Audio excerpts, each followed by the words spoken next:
மக்களே, நீங்கள் மத்தியான நேரத்தில் ஒரு தரமான வீட்டு முறையில் சமையல் சாப்பிட்ணுன்னு நினச்சிங்கன்னா நம்ம திருப்பூர் பழைய பஸ் ஸ்டாண்டு கிட்ட லொக்கேட் ஆகிறதாங்க இந்த ஆத்தம்மா வீட்டு முறையில் சமையல். இவங்க கடையோட ஆம்பியன்ஸ் பார்த்திங்கன்னா ஒரு வீட்டையே ஹோட்டலாக மாற்றி செட் பண்ணி வச்சுருப்பாங்க. அந்த மாதிரி தான் இருக்கும். இவங்ககிட்ட நாட்டுக்கோழி வறுவல், மட்டன் வறுவல், சாப்பாடு எல்லாமே இருக்குது. நாங்கள் இவங்ககிட்ட மட்டன் வறுவல் வாங்கியிருந்தோம். அது போக வந்து சாப்பாடு வாங்கியிருந்தோம். மட்டன் பீஸ் நல்லா சாஃப்டாகவே இருந்துச்சு.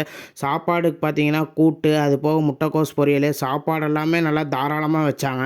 அதுக்கப்புறம் அவங்க கொடுத்த மட்டன் வறுவலை கொஞ்சம் எடுத்து சாப்பாட்டில் ஊற்றி நல்லா அந்த பீஸெல்லாம் போட்டு நல்லா பிசைஞ்சு ஒரு பைட் அந்த பீஸோடு வச்சு ஒரு பைட் சாப்பிட்டிங்கன்னா டேஸ்ட்டு சூப்பராக இருக்கும். குழம்பெல்லாம் அவ்வளோ டார்க்காக இருந்துச்சு. வீட்டில் எப்படி சாப்பிட்றோமோ அது மாதிரி தான் இருந்துச்சு.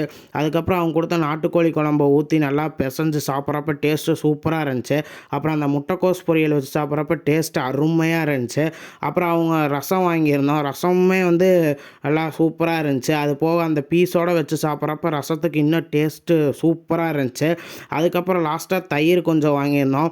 நல்லா தயிர் எடுத்து அது போக வந்து அவங்க கொடுத்த மட்டன் வறுவல் கொஞ்சம் தயிர் மேலே ஊற்றி பிசைஞ்சு பீஸோடு வச்சு சாப்பிட்றப்ப டேஸ்ட்டு சூப்பராக இருந்துச்சு. லாஸ்ட்டாக பாயாசத்தோடு முடிச்சிட்டோம். இதுதான் நம்ம சேனல் 100வது வீடியோ.